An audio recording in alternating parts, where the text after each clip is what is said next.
when you have really big goals in life, it's very easy to get caught up in how far away you are from achieving those goals.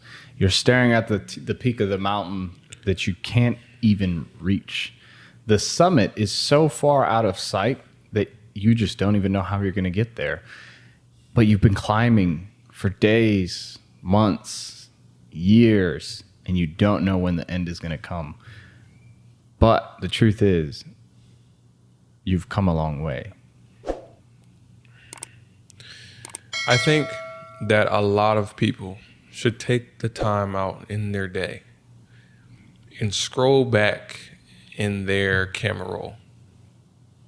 Scroll back, like as far back as you can see. And if you don't have old pictures of yourself, get them from your mom, because you know your mom probably keeps a whole bunch of dumbass pictures of you where you look fucking stupid, you know, because they think you look so cute, but you know you look fucking dumb, you know?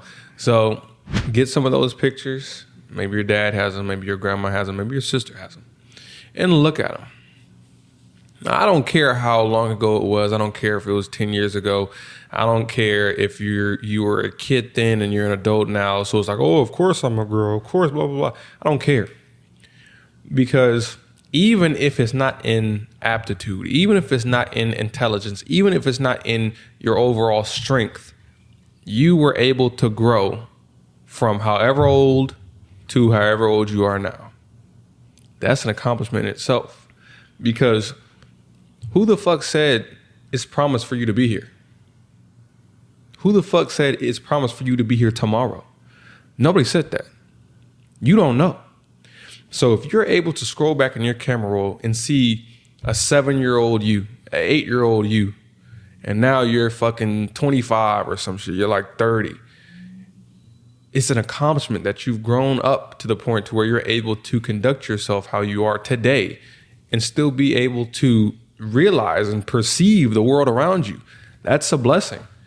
And we get caught up in work so often. We get caught up in bullshit so often, the things that society thinks and deems as important.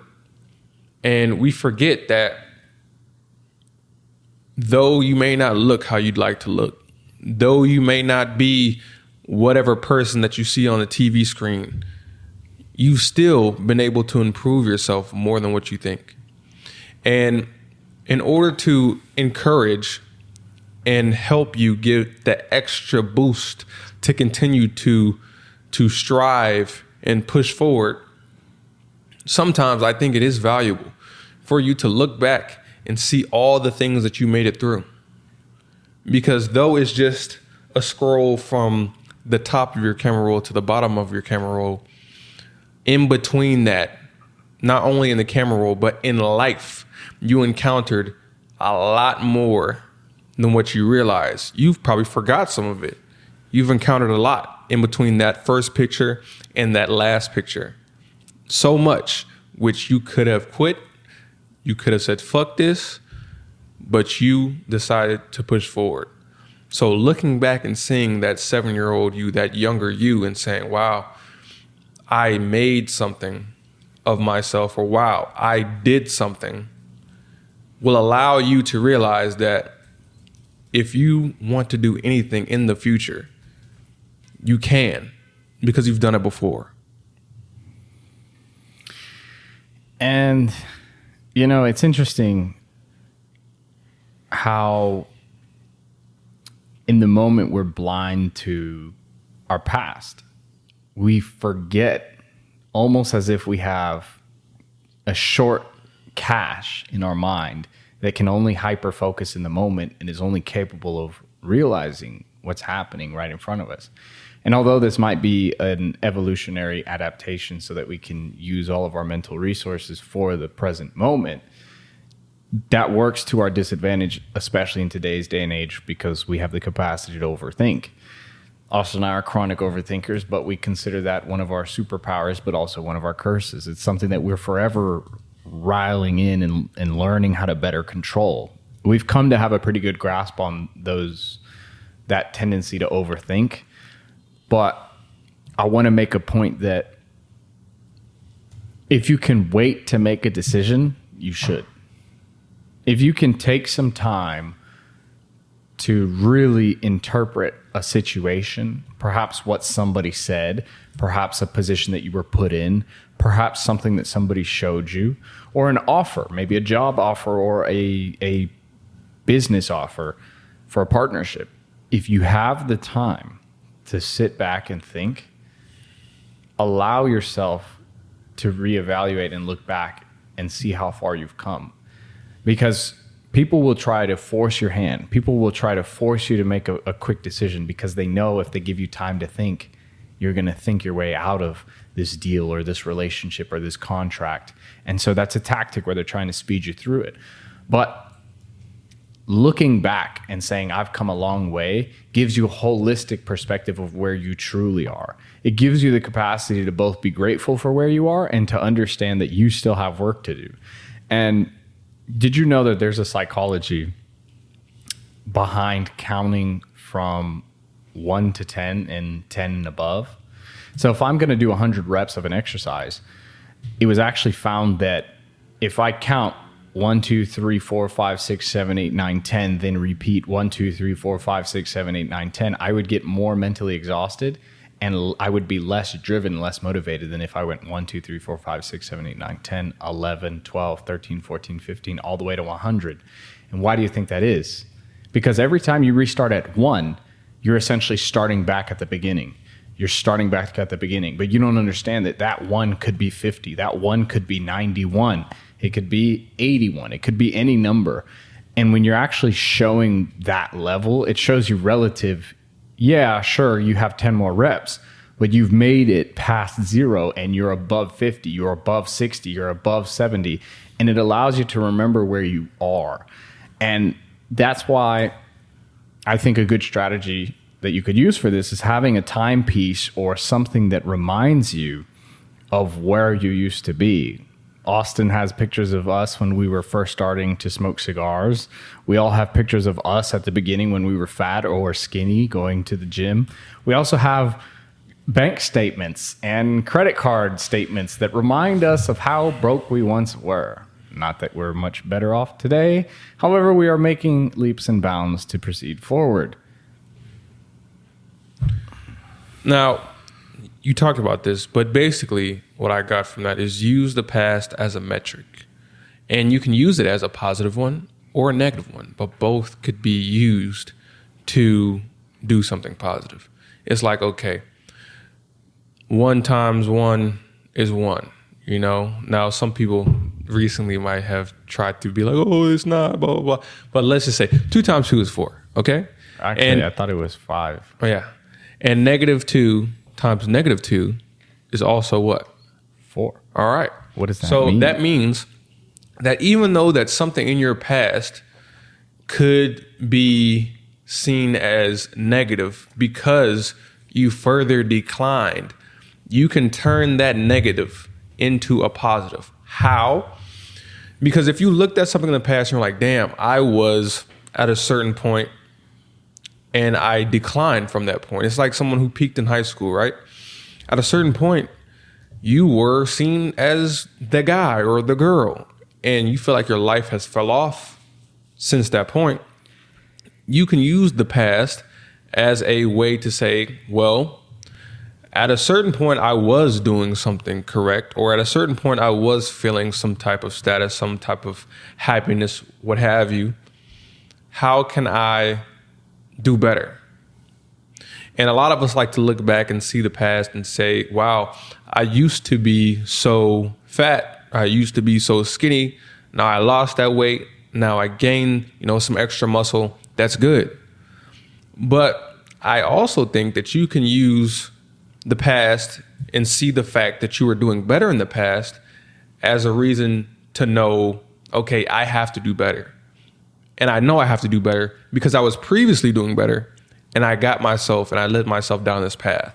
And a lot of people like to say, well, if you think too much on the past, that is what normally breeds depression. If you think too much on the future, that normally breeds anxiety. However, I do think within reason, thinking about both of those is what allows you to become more successful. Because if you don't think about the past and the ways that you didn't do something correct, or the ways that you failed, the ways that you let people down, then how can you know what not to do moving forward?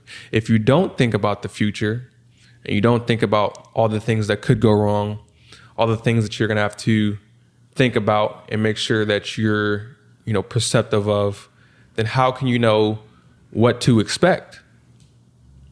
So you have to think about these things, whether, with a small grain of sand or just over a long period of time.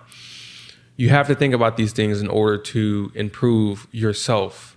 And I do think thinking about the past is very, very beneficial, because it reminds you of all the things that you've been through once again. Because again, we tend to forget because we only think about the bullshit that we're encountering today. And the bullshit that we're encountering today seems like it's unbeatable. It seems like you'll never be able to get past it. But you have to remind yourself of all the things that you thought that you'd never be able to get past, and you got past it. Because for some reason, we tend to do that. Like you said, it could be evolution or something or whatnot. I don't know. But whenever we get past something that we thought we'd never be able to get past, it's like this is fucking amazing for 2 seconds. And then after that, you completely fucking forget about it. The next week, it's like, oh yeah, I did that fucking cool thing. Then 2 weeks later, somebody's reminding you, it's like, oh yeah, didn't you do that cool shit a couple weeks ago? It's like, oh shit, yeah, I did do that. Oh yeah. But anyway, yeah, what about this fucking game? You don't even think about the shit that you really, really accomplished. And you have to remind yourself of these things, because we tend to forget as a people how powerful we are and how durable we are.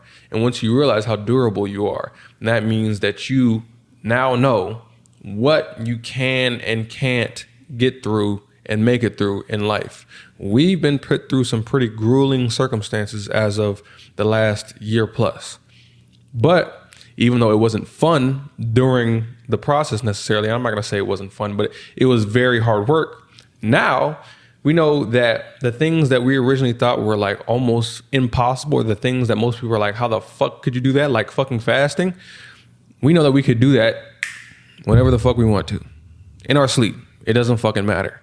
And it's only because we've already experienced it and we realize, hey, this is something that I've done in the past. So if it's something that needs to get done in the future, shit, I got it, because I've already been through worse in the past. You can't be who you are today if you weren't who you were before. And you can't do what you do today if you didn't do what you did in the past. It's very simple. Who you are today is a reflection of not the actions that you took yesterday, but the actions that you took throughout your entire lifetime. And not just your actions, but the actions of the people involved with you, your family, your friends, the strangers that you met, your boss, or your employees. And if you fail to see that, then you don't have an understanding of who you are. There's very key moments in our lives where we can discern why we behave a certain way, or why we say what we say, and why we believe what we believe. And it's important to understand those moments as the key moments, the formative moments that determine who we are and how we respond and how we behave. Because the reason why I believe looking back in the past causes a sense of depression or depressive moods and makes you sad or might make you feel bad is because you don't understand it. You don't understand what impact and value it holds on your life. You could say, hey, this girl broke my heart, boo-hoo, and you could cry. Or you could look at it and over time begin to realize and understand, hey, her doing what she did shaped me to be the man that I am today. And here's the thing. A lot of times you don't know if your conclusion's right. But you would rather make a conclusion that's wrong than never make a conclusion at all. There's a theory called the open loop, which is that if you don't reach a conclusion, a thought will continue to flow in your mind in a circular manner. And that is even worse than finding a conclusion. The sky is blue. Done. Or the sky is a shade of blue. What shade of blue is it and why? Being inquisitive is never bad, but going down the rabbit hole of over inquisition is and has a very negative consequence, because you're using your mental bandwidth and your resources to try to figure something out. And if you're somebody who just reflects in the past and can't bear the emotions that come with it, you need to sit there. You need to write it down. You need to talk to somebody. You need to consider doing a lot of things, a lot of self-work in order to work through that process, because that's the reason why people can't sit alone with themselves, because they can't bear the weight of their own existence as it is today. And the sad truth is that your existence today, God willing, does not end, which means that not only are you going to have to be able to bear now, but you're going to have to be able to bear what you're putting off bearing now exponentially, because every single day you live through more experiences, you have more pain, you have more suffering, you have more good things, you have more blessings, but you're going to have to understand them and look through them. It's kind of like the dishes in the sink. The more that you avoid washing dishes, the more it piles up and builds up. And we already know that it's exponential. It just completely gets out of hand, and then you have to sit there and wash dishes for like a damn hour. Why? Because you were putting it off. You were procrastinating it. And procrastination is the enemy of progress. So why would you...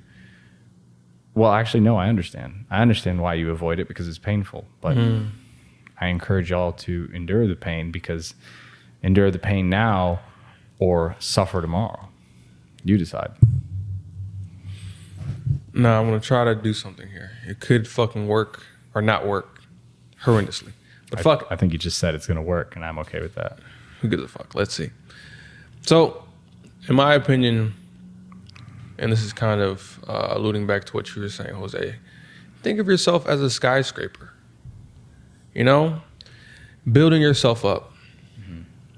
Though it might look ugly today, though it might have looked ugly in the past, who you are today was because you were consistently building yourself up day by day, continuously growing, getting bigger, getting stronger, getting more knowledgeable on a subject, to the point to where you're able to stand up today tall, and people are able to recognize you as someone who's knowledgeable, someone who's strong, someone who's intelligent, emotionally fucking intelligent as well. All because you were laying the foundation, you were building yourself up over those years. So along the way up, people may perceive you as something else than what you truly are. They might say, what the fuck? What are you supposed to be? And you might say, hey, I'm a skyscraper, or hey, I'm supposed to be successful. And they might not see that in the moment. But when you're finally at the top, when you finally are able to touch the sky, when you finally built yourself up, then people will be like, oh yeah, you're a skyscraper. I get it. I see it now. But you're always that same person. You just kept working, kept stacking those bricks, kept stacking those wins, to the point to where people had no choice but to recognize you as that. And when you look at the past, you look at yourself as the base of that skyscraper, where people are like, oh yeah, they're about to build some new property downtown. I don't know what the fuck it's going to turn out to be like, and this is interesting. I don't know what it's going to turn out to be like, but fuck it. But as time progresses and you continue to put in that work, people really start to realize what you've become. And you can remember what you were, what you started off as. That little small foundation of bricks. Don't know what it's going to look like. But as time progressed, you turned into that big skyscraper that everyone pronounced as, wow, that's such a great building, or wow, that's such a great person. So even though at the top, things may be different, and you've already climbed up to certain heights, if you're at the middle of the development, you're not fully yet touching the sky as a skyscraper. But you have to recall, it's like, oh shit, I started down here. Now I'm up here. Now people are starting to see the work. Now people are starting to, oh, okay, I see what the building is going to look like potentially. I see how tall it's going to be potentially. So if you're struggling right here, the wind's kicking your ass right here, if life is kicking your ass right here, just realize how life was when you were down here. And though you have some time to get up to right here, realize that you put in a lot of work and a lot of effort to get this far. And you can do the same thing and strive and push a little bit further to get to touching that sky like a skyscraper. So just put in the work. Don't forget your past. Remember it. Utilize it. And hopefully you'll create a better future for yourself. And you know the funny thing about that? What you described is how an oak tree grows. An oak tree is stronger than a cedar tree, but an oak tree grows slower than a cedar tree. An oak tree is made strong by the rain and the wind, because the wind blows against the tree and causes the stem of the tree, along with the branches, to strengthen in order to endure the shaking without breaking. And then the rain will pull down and weigh down the tree. But when the oak eventually grows to be a large oak, it provides bountiful shade and solace for many animals. It's home to birds, squirrels, insects, and also smaller organisms, smaller plants and shrubs and other greenery that might grow under the tree. The tree becomes a home. And not only that, the wood of an oak tree is highly coveted. It's a hardwood. Cedar is a softwood tree that falls apart, can endure wind, and breaks in storms. It burns well, but it's not really people aren't fond of using it for furniture because it doesn't hold up well. This table is oak for a reason. And so probably way back when, I had an episode and topic name that we never got to, which happens a lot because in the day we come up with the topics and then we write them down. An example is we have 3 right here that we just have never done. And it was called the Storm-Tried Oak. Oh, yeah. Right. And that's exactly that. The more you endure and the more you have endured, the stronger you will be, period. Which is an overarching topic of the AM Club podcast. Without further ado, the AM Club podcast. Mic check. The AM Club podcast.